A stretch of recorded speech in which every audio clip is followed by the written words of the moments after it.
qu'on puisse voir tout ce qu'elle voulait faire. Mais quel est l'intérêt pour vous d'avoir fait appel à ce service Géoptis? Eh bien, j'y vois deux intérêts.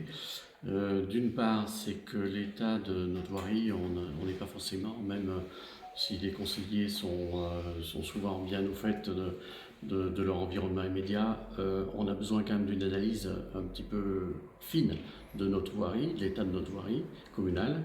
On a une commune qui est très très vaste, donc c'est important effectivement que lors de nos choix dans le conseil municipal, on puisse s'appuyer sur, par exemple, un audit comme celui que nous propose Géoptis, plutôt que d'analyses qui sont forcément plutôt subjectives. Pourquoi aujourd'hui c'est quelque chose qui manquait sur la commune du Mazet-Saint-Voix d'avoir cette cartographie très précise de l'état de ses routes? Moi, je pense qu'effectivement, voilà, la cartographie, c'est vraiment quelque chose qui nous aide beaucoup. Je vois que les plans qui nous ont été fournis, c'est important pour la commune d'en disposer. Ça nous a permis de voir aussi qu'il y a quelques éléments qui sont encore par exemple, à communaliser, hein, des voiries qui n'ont pas été prises en compte dans notre longueur de voirie communale. Et ça, c'est une perte aussi par rapport à nos dotations. Et alors justement, ça va engendrer des changements. Oui, donc du coup, ça engage des changements, effectivement. Oui, avec Géoptis, je pense qu'on aura une analyse quand même beaucoup plus fine voilà, de l'état de la voirie. Et pour appuyer nos décisions, surtout.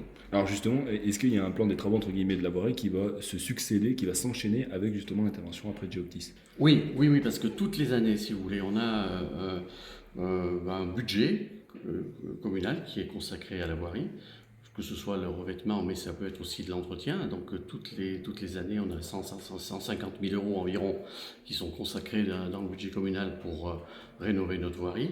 Donc ça va nous permettre aussi d'étaler, de mieux étaler bien sûr les dépenses qui vont être faites par la commune. Et de ne pas faire de gaspillage non plus inutile sur des voiries qui peut-être n'ont pas besoin de revêtement tout de suite. Alors, l'idée de ce service, c'est de pouvoir fournir aux communes un outil d'aide à la décision dans le cadre des dépenses engagées sur la voirie. Ce qu'on fait aujourd'hui au Mazet-Saint-Voix, l'idée c'est que ça puisse transpirer aussi sur les autres communes du département, que les mairies puissent y trouver un intérêt et que derrière ça puisse donner de l'activité à nos équipes.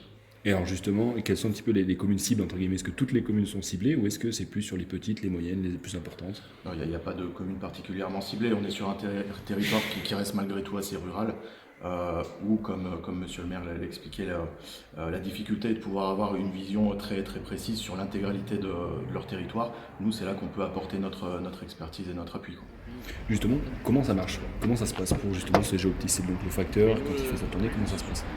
Alors, on a une simple caméra qui est installée sur le véhicule du facteur. Le facteur fait sa tournée tout à fait normalement. En retour de tournée l'après-midi, les données collectées via la caméra sont transmises à une cellule de vidéocodage qui est située au Mans, avec des personnes qui sont formées pour analyser toutes ces images-là, et derrière pouvoir fournir à la commune un état précis sur toutes les voies demandées, des arrachements, fissures, etc., le plus détaillé possible.